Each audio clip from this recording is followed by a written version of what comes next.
แม่นแท้แล้วมีจริงแท้แล้วอายว่าลาเป็นหัวน้องพัดว่าเป็นเท้าไว้ไก่เสียขันมานางเป็นสาวนายเอ้ยส่งนางพัดว่ามีแฟนแล้ว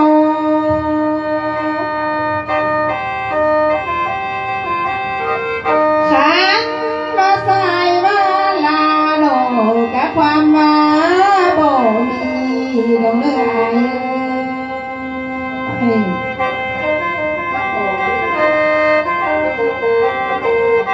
ลา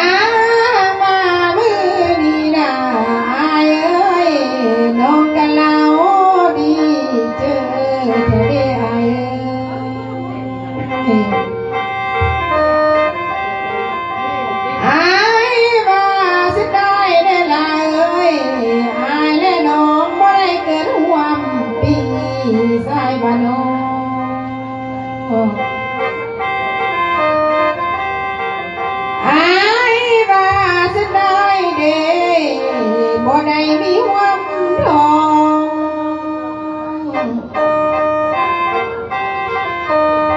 ขันว่าเกิดร่วมบ้านนาอายนั้นสิบ่เพ้อสิ่งบ่ดี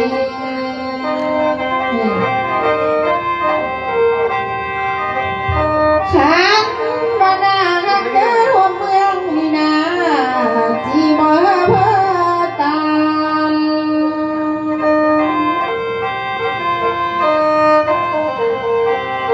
ขันว่าเพื่อสิสิ้นกะสิ้นละแม่ไม่สั่งลิงให้สิไกว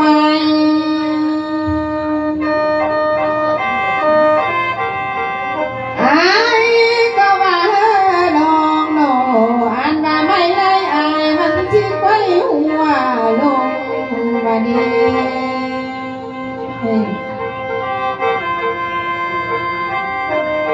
เมื่อเด้อเด้ออายเอ้ยน้ำแม่นั้นสิแล่นขึ้นเมื่อพาสะเด็ดไหล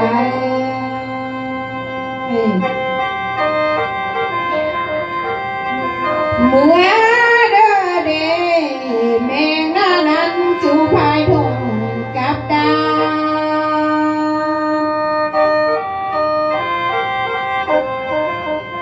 เมื่อ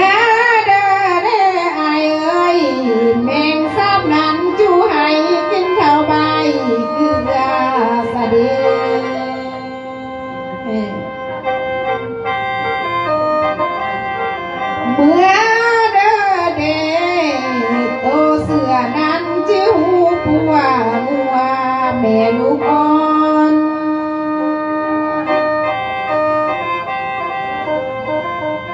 ขันมาฮอดยามมือนั้นน่ะอายและน้องที่ใดนอนสอนเด้อบุญโยเดียวสะบ่ไหล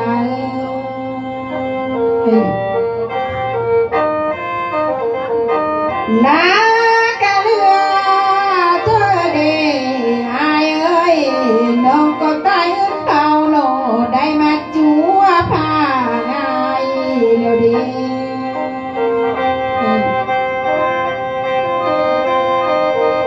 ลากะตายดาวมาจัวไฟกองหา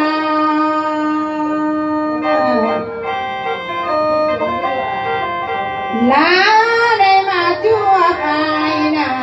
จังแม่นลามีบุญแท้อายเอ้ยเห็นแล้วเด้อจังทองได้อายเอ้ยปอ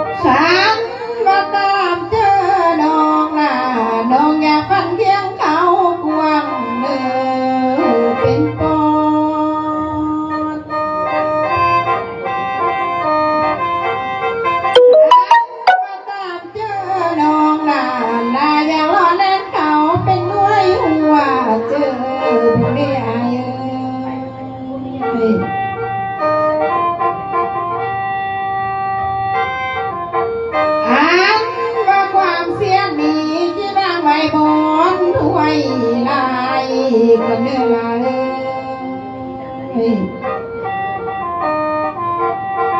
ขันว่าความบรรยายนี่นานางจีบางไม่ถ้วยหน่อย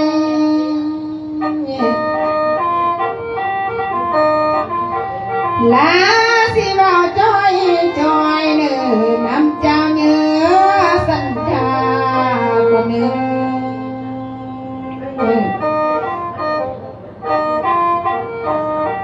อันมาทางนางจ้วงเอ้ยเอ้ยกันเล่าเรือเจอเทเดนอง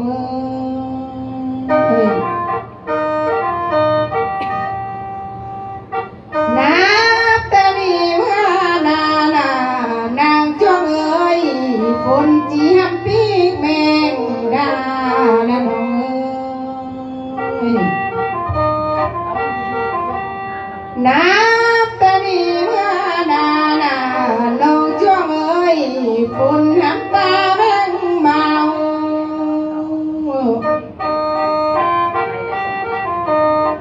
ขันว่าน้องจ้วงนี่นาเจ้าจีนั่งเศร้าเงาน่ะแม่เจ้ากระบดดาวมาเฮือนน้องเอ้ยอันว่าน้องจ้วงเอ้ยน้องไปอยู่ต่างดาวเมริกาต่างประเทศอันว่าน้องแกคิดฮอดแม่เจ้าน่ะน้องก็ลาดป้องฟ้ามาตกเสือเมืองลาวน้องเอ้ยขันว่าน้องอยู่อเมริกานั่นน่ะน้องจ้วงเอ้ยถึงที่ผู้พาขันตันทางน้องกะบองลาน้องจ้วงเอ้ยน้องกะลาแก้วฟ้ามาเสะแม่ตุ่มคิงเจ้าเล่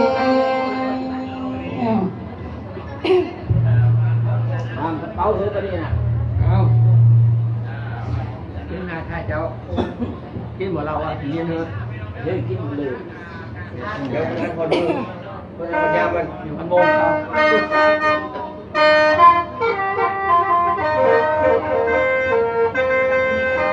ได้ว่าน้องจ้วงเอ้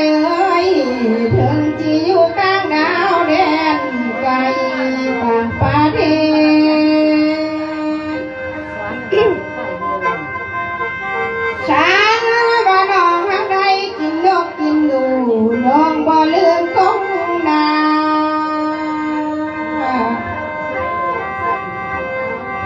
ลาน้องจ้วงเอ้ยได้กินซากินก้อยน้องบ่ลืมกงแห่แล้วกงมองแม่เจ้าสั่ง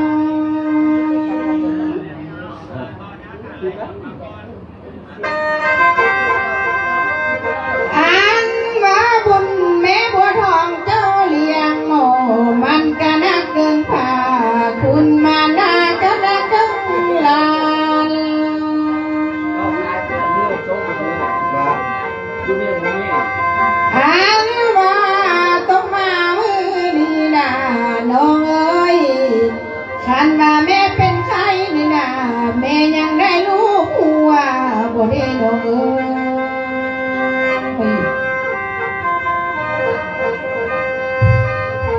ฉันว่าแม่ต้นทิ้งเจ้านา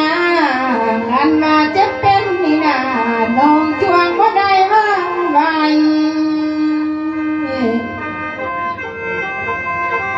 แม่บัวทองเจ้าไข่น่ะลาช่วงเอ้ยบ่ได้วางได้ก็ดี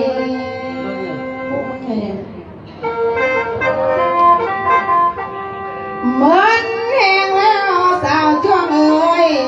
น้องเอาแพรสั้นตุนมาสั่งเข็มยางแล้วดี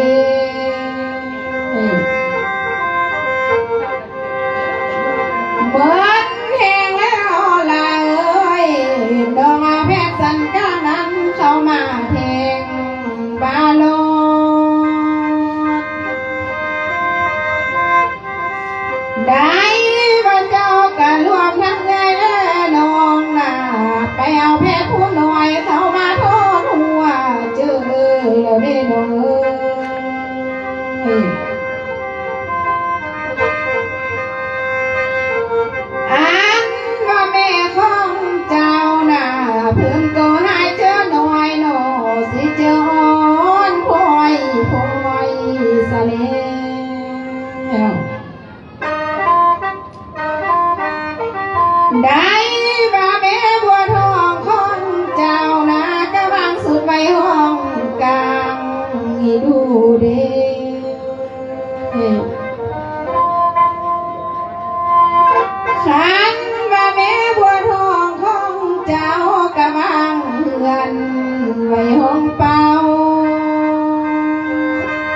นา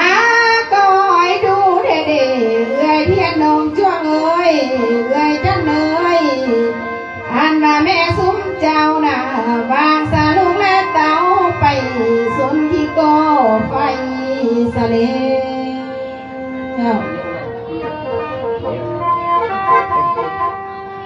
นับแต่นี้ไปนาคันว่าแม่ของเจ้าเสียวไม่เห็นเดือนนงจวงเอ้ย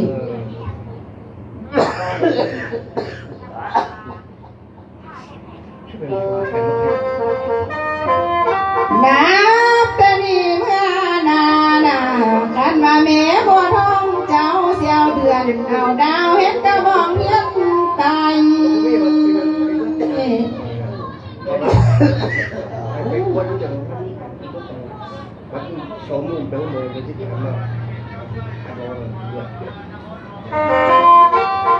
นับแต่นี้เมื่อน้องจ้วงเอ้ยอันว่าสู้กับใหม่ที่เป็นวอนนอนนกไม่เล่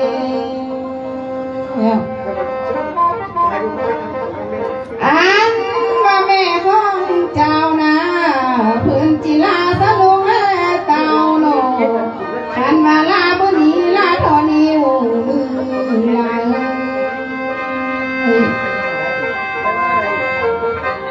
เพิ่นจิลาสะลุงและเต่านะ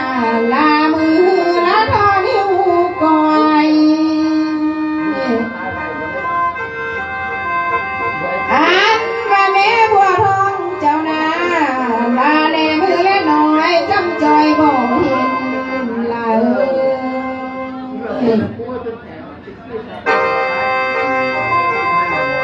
นับแต่นี้เมื่อนาน้องจ้วงเอ้ยแม่บัวทองของเจ้าโนที่เดินทางคนละเส้นตาเป็นคนละหน่วย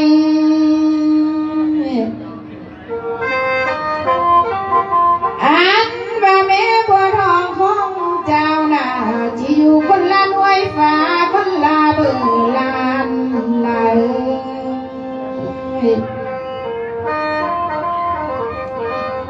นับแต่นี้เมื่อนาน้องจ้วงเอ้ยเทียนเอ้ยหมื่นตามานี้ที่บ่เห็นหน้าแม่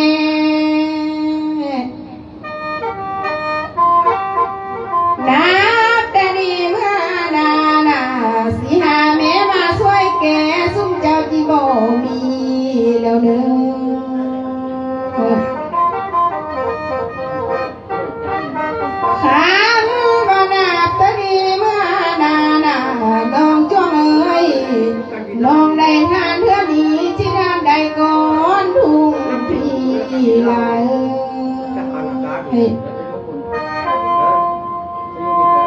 เอ้ยจันเอ้ยเทียนเอ้ยน้องจ้วงเอ้ยสมเจ้าทานเท่านี้ที่ทานดีกว่าทุกเทื่อขันว่าแม่ของเจ้าน่ะที่ส่งมึงต้อนน้อยแล้วส่งไปทางน้ำโนลูกเต่าไปตอนเอาอยู่น้ำปลาลา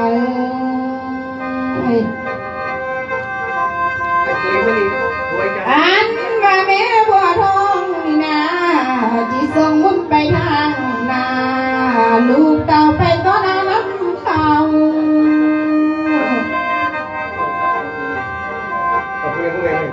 ขันว่าซุ่มเจ้านอนตื่นเศร้าก็จะได้เงินลายซุ่มเจ้านอนตื่นสายก็จะได้เงินล้าน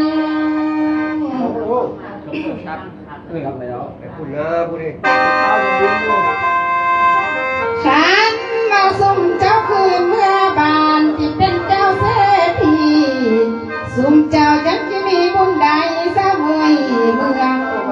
เป็นเยอะเห็นอันเด้อเป็นลาเอ้ยเห็นอันเด้อได้ ส้มเอา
จนมือบาดลากันเหลือเจอได้อายเอ้ยนาบ่เคยแก้มนำเส้นที่ปนเนื้อปลาก็ได้โล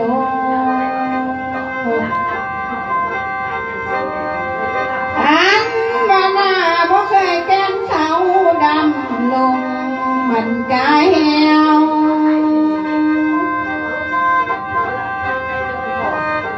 แม่นแท้แล้วมีจริงแท้แล้วหมูบ่เคยกินยาแสนสีตีจนมือบาด อันนี้มันลิปซอง ขันว่าหมูบ่เคยกินหำแสนบ่ตีกระสมปีน